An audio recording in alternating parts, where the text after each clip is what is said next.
Roses, the most popular landscape plant on the planet. We've been cultivating these for tens of thousands of years. In this video, I'm going to show you how to plant, how to water, how to fertilize, insect control, disease control, and so much more. Hi, I'm Dr. Tom Warren, and you're watching The Plant Doctor. Let's get started.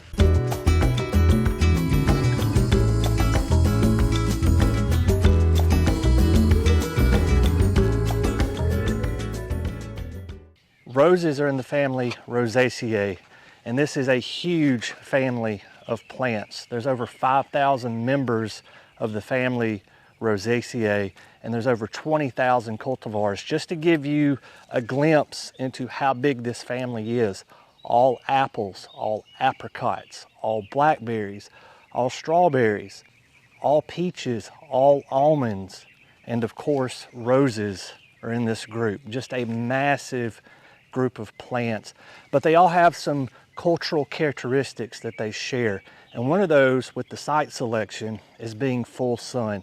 When planting a rose, you want to put it in as much sun as possible.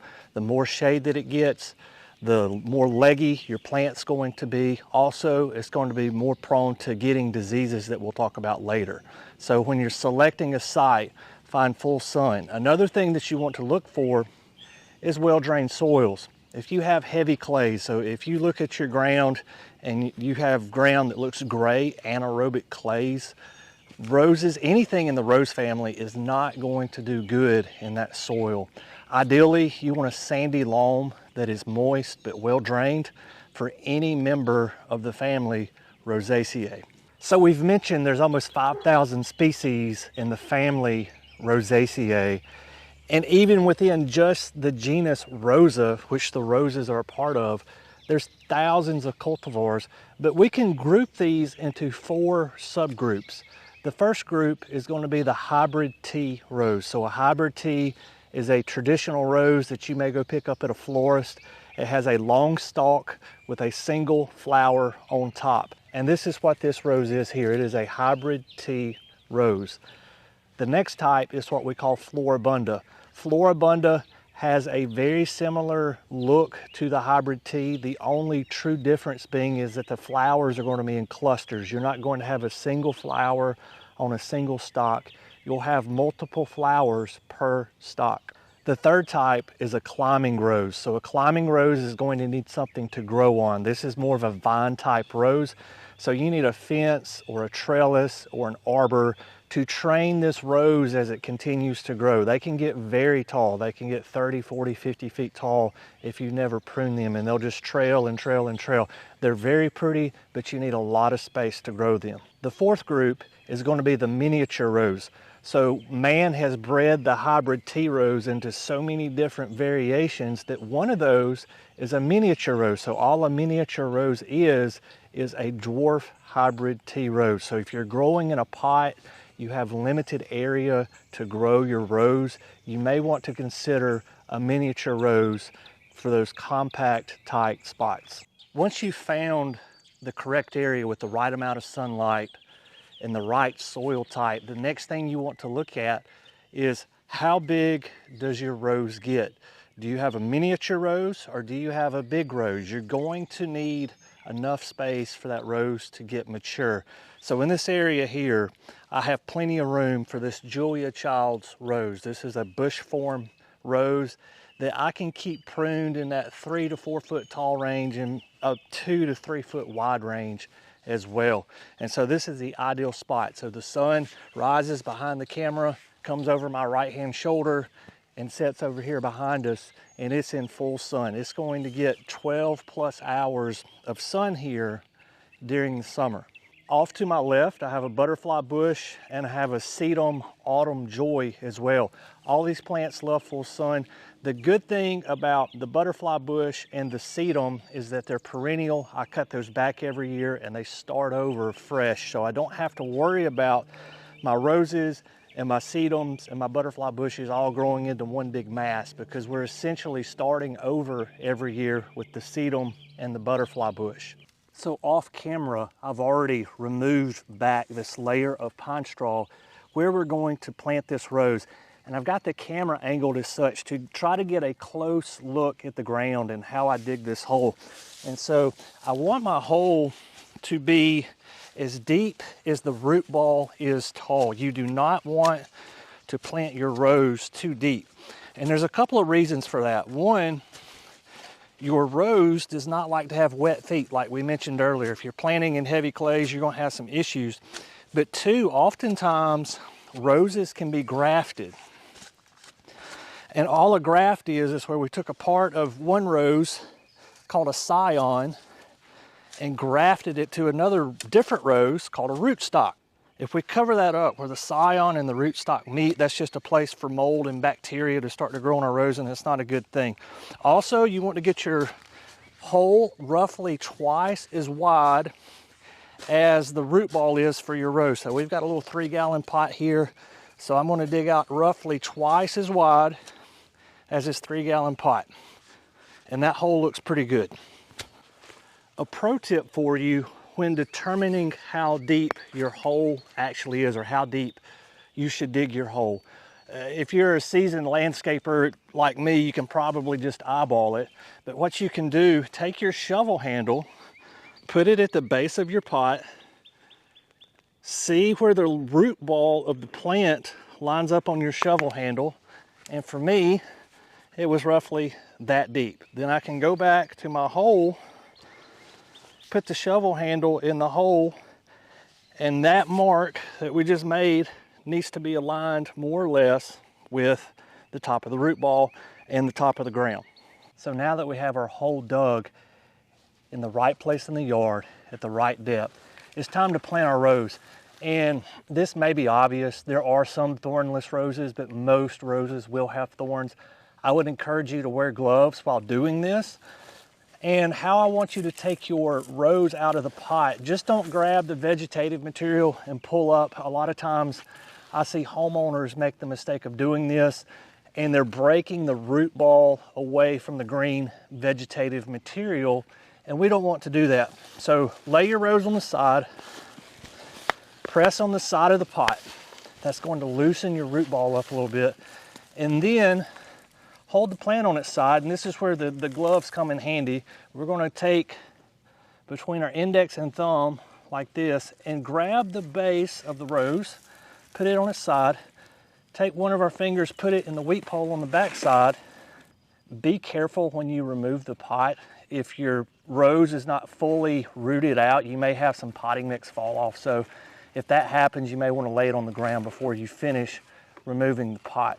Now, here's our rose. I'm going to look for root girdling. So that is where roots have been in a pot for too long and they're growing in circles. You may need to cut those or massage those with your fingers, but this particular specimen looks pretty good. So we're going to go ahead and plant it. And so remember, we want the top of the root ball level with the top of the ground. And we want to make sure our rose is nice and tall and straight. It's not leaning over either which way. And if your soil became clumpy like this when you removed it, one thing you want to do is just bust it up, and we're going to backfill. So the advantage to busting up these dirt clods is it's going to get in and around the root zone a whole lot easier. There's no air pockets in and around the root zone. We want complete coverage of soil around this root ball.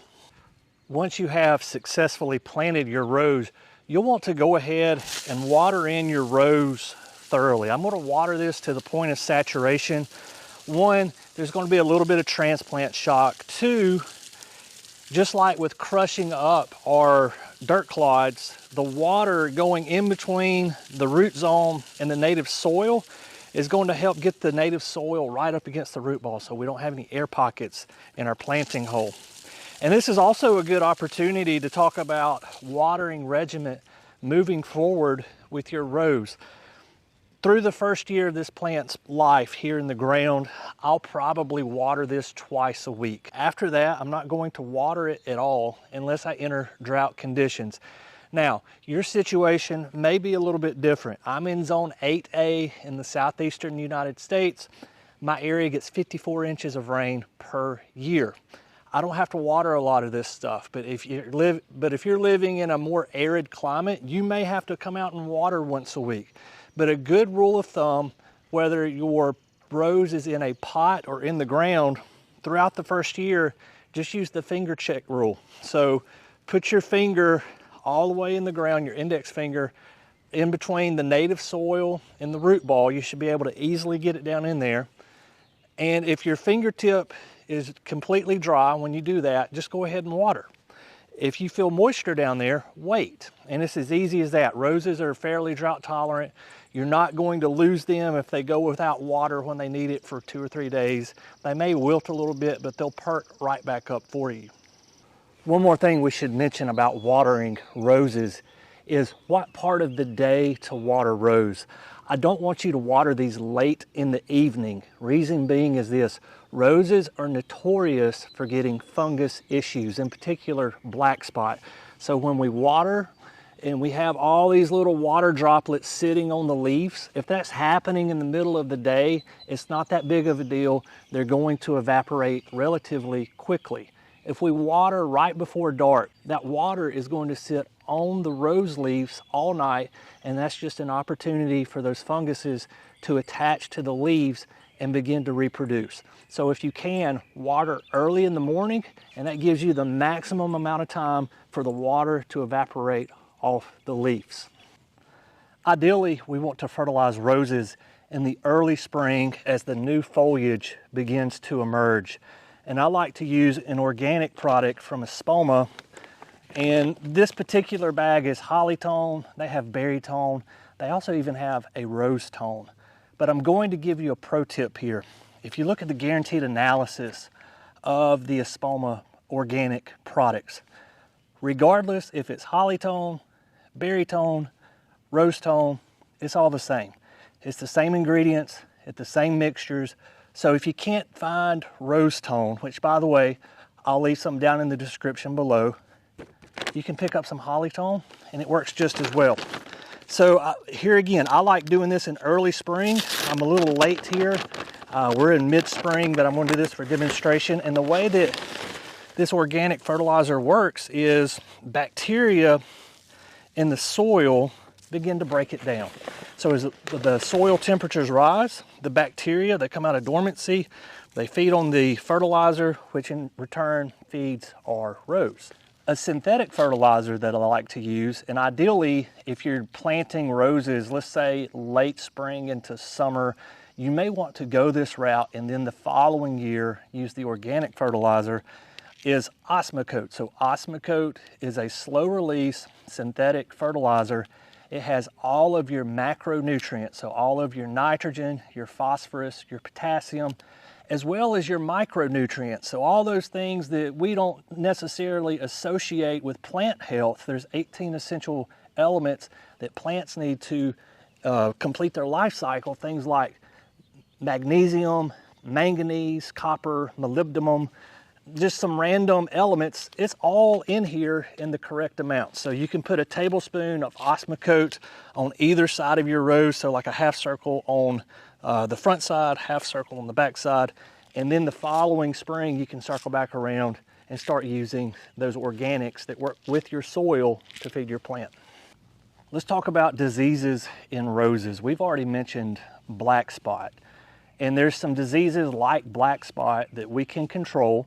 There's also some diseases we cannot control. There's a new virus around called rosette. It's been in my area for around 10 or 15 years now, and it's becoming more and more prevalent. And it seems like the method of dispersal with rosette is going to be infected pruners. So landscape companies or homeowners, they're going around the yard with pruners. They prune a rose with that has rosette virus in it. It's now in their pruners. They go to the next rose and that one's infected. And that seems to be how it's spreading. But what can we do about the diseases that we can control? What can we do about the insects that we can control? So my landscape here, I don't use any insecticides in this landscape, and it's beautiful. But I'm worried about the rose. Roses are notorious for Japanese beetles chewing up the leaves. So I put a lot of thought into this. How do you control the Japanese beetles, but yet try to protect the other insects? And the answer to that is to use a systemic insecticide called imidacloprid. So Rose and Flower Care is made by BioAdvanced. I picked this up at Lowe's. It has imidacloprid in it. So you mix this up with water. I think it's like 3 ounces to a gallon of water. Always read your label. It'll tell you exactly. That's just me taking a rough guess there. And you water the ground around it. The insecticide gets taken up by the roots and laid down in the leaf. So why is that advantageous in a garden where you're trying to limit the amount of insecticides that you're using? Well, with a broad coverage insecticide, say I spray this over the top with something like bifenthrin, anything that lands on it is going to eventually die. With the systemic insecticides, the insect has to actively feed on the leaf material in order for the insect to pass away. So if a butterfly were to land on this rose, it's not going to kill it. If a Japanese beetle begins to feed on this leaf, it will kill it. And that's why if I start to have insect issues, I'll go with this product here. Now, I've done some research. I'll try to leave some links down in the description below. You may be thinking, well, what about the pollinators feeding on the nectar of the flowers on the rose? And that was a concern that I had. Peer review right now, I think we're still figuring this out a little bit, but I think there's some consensus here that it doesn't hurt the pollinators. It seems that the imidacloprid is stored more in the leaf material, not necessarily in the flower and in the nectar of the plant itself. And bees may have some confusion getting back to their beehive. They may get a little disoriented if exposed to it, but it doesn't kill them. The same with butterflies and other pollinators as well. So I'm not going to use this product unless I see some active damage. This also has a fungicide in it. So if I start to see black spot, here again, this is a systemic fungicide. We can water and it'll take care of the black spot. But we're not going to do that unless we see the symptoms first. I don't want to treat asymptomatic plants that might have a problem in the future in order to try to benefit the local ecosystem here. So I'm going to try to give you a point of view angle here about pruning roses. I've tried to zoom in and get this focused as well as I can. So in the fall, as the leaves begin to come off and we just have some stems standing up, roses grow in what we call canes. So this is a cane right here. There's another cane over here. I would just go back to however low I want to cut this on each cane and make one cut. Wrong time of year to do it. I'm not going to do it right now, but imagine I had a pair of hand snips. I may cut here, but don't cut straight across. Cut at a 45-degree angle. That way, when it rains, the water runs off of the cut. It's not sitting directly on top of your cut. That's just one more place for some fungus to get into your plant. So if you can cut at an angle on these canes in late fall, early winter, you'll be doing very well with your rose. If you have a tip, trick, or hack about roses that we did not go over in this video and you want to share it with the audience, please leave that down in the comments below. We're a community of learners here on the channel, and I would love to learn something from you, the viewer. Also, I would like to thank our friends over at Pax Nursery for the rose. They do a wonderful job growing their plant material. They're family owned since 1967. If you're in the Northeast Alabama area, if you're in the Chattanooga area or Northwest Atlanta area, make the ride over to Pax, tell them Dr. Warren sent you, and I promise you they'll take very good care of you. Guys, thank you for watching The Plant Doctor. Until next time, happy gardening.